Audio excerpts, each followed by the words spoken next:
જે વાત કરી આપણને સુરત સ્વામીજીએ કે જે પ્રબોધ સ્વામીજીએ વાત કરી કે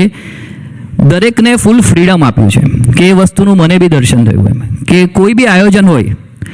કોઈને બી કોઈ બી આયોજન કરવું હોય, કોઈ પણ મંડળની અંદર કોઈ પણ કાર્યકર્તાઓને કોઈ બી પ્લાનિંગ કરવું હોય, એ લોકોના મંડળની શિબિરનું પ્લાનિંગ કરવું હોય, કોઈ પિકનિકનું કરવું હોય, કોઈ ટ્રેકિંગનું કરવું હોય, કોઈ સેમિનારનું કરવું હોય, કોઈ પણ જાતની એક્ટિવિટી કરવી હોય,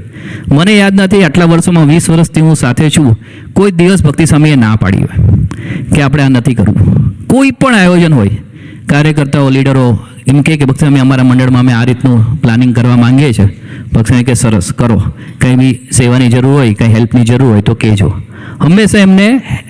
ઘણીવાર એવું લાગે બી ખરા કે આપણને એમ થાય કે આની બદલે આમ પ્લાનિંગ થાય તો સરસ, તો ભક્તિ સ્વામીને બી ખબર પડે કે આની બદલે આમ થાય તો સરસ, પણ છતાં બી કે ના કરે છે ને, ઉમંગ છે ને, આપણે કરવા દઈએ, રાઈટ. પણ કોઈ દિવસ અટકાવે નહીં, હંમેશા એ લોકોનો ઉમંગ વધારે. તો બધા પ્લાનિંગ કંઈ સક્સેસ નથી જતા, ઘણીવાર ના બી જાય, ઘણીવાર ફેલ બી જાય, પણ છતાં બી એને એન્કરેજ કરે કે ના વાંધો નહીં, આપણે બીજી વાર સરસ કરશું એમ, બીજી વાર તમે આ લોકોની હેલ્પ લેજો, લોકો તમને સરસ પ્લાનિંગ કરી આપશે. પણ એ જે હંમેશા એક બધા કાર્યકર્તાને એક કહેવાય ને કે એક ફૂલ ફ્રીડમ છે કે મારે જે રીતે સેવા કરવી હોય, જે દરેકનો ઉમંગ છે રાજી કરવાનો, એવરીવનને ગુરુવારીને રાજી કરવા છે.